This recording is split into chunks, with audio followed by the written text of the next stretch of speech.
तशन्नुज, tetanus. आपने कभी गौर किया कि जब भी किसी का एक्सीडेंट होता है तो ये क्यों कहा जाता है कि टेटनस का इंजेक्शन लगवा लो? क्या टेटनस इतनी खतरनाक बीमारी है? क्या टेटनस किसी शख्स के पास जिसको ये बीमारी हो के पास उठने बैठने से भी हो जाती है? क्या टेटनस में मरीज को दौरे भी पड़ते हैं? टेटनस में इंसान का जबड़ा खुल नहीं पाता है। तो आज मैं इसी बीमारी के बारे में बात करूंगा। दरअसल टेटनस एक बैक्टीरिया से फैलती है जिसको क्लास्ट्रीडियम कहते हैं। ये बैक्टीरिया हर गंदगी वाली जगह पर पाया जाता है, जैसा कि मिट्टी, गर्द गुबार, गोबर और फुजलात वगैरह। जिस्म में दाखिल कैसे होते हैं?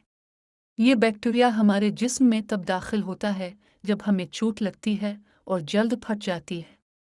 ये बैक्टीरिया फटी हुई जिल्द के रास्ते हमारे जिस्म में दाखिल होता है और कुछ जहर यानी टॉक्सिन जिस्म में छोड़ता है जो हमारे जिस्म को बहुत नुकसान पहुंचाता है। अब हम बात करते हैं कि किन सूरतों में हमारी जल्द फट जाती है। 1. एक्सीडेंट में। 2. कहीं जख्म हो। 3. सड़क पर जिस्म रगड़ खाने से। 4. जल्द जलने से।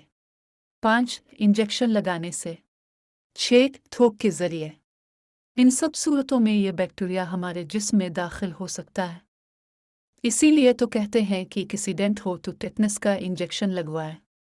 ये वो बीमारी है जो हमारे जबड़ों को काबू कर लेती है, इसीलिए तो टेटनस का दूसरा नाम लॉकजॉ है। जबड़े बंद होने की वजह से मरीज कुछ खा भी नहीं सकता है और ना कुछ बोल सकता है। इसके अलावा सांस लेने में भी मुश्किल होती है। इस बीमारी में मरीज एक भयानक शक्ल इख्तियार कर लेता है जो आप हॉरर मूवी में देखते हो, यानी मरीज की पूरी बॉडी अकड़ जाती है जो नीचे तस्वीर में दिखाई गई है। इसके अलावा मरीज को दौरे भी पड़ते हैं, बुखार भी होता है, पसीने भी आते हैं, जोड़ों में दर्द होता है, मरीज की पूरी बॉडी में भी दर्द हो सकता है। वैक्सीनेशन। इस बीमारी से बचने का बेहतरीन हल वैक्सीन लगवाना है। एक वैक्सीन जिसको डीपीटी कहते हैं, ये वैक्सीन 3 बीमारियों से बचाती है। खुनाक यानी डिफ्टीरिया या काली खांसी जिसको उर्फ आम में कुत्ता खांसी भी कहते हैं, यानी पर्टसिस और टेटनस। ट्रीटमेंट।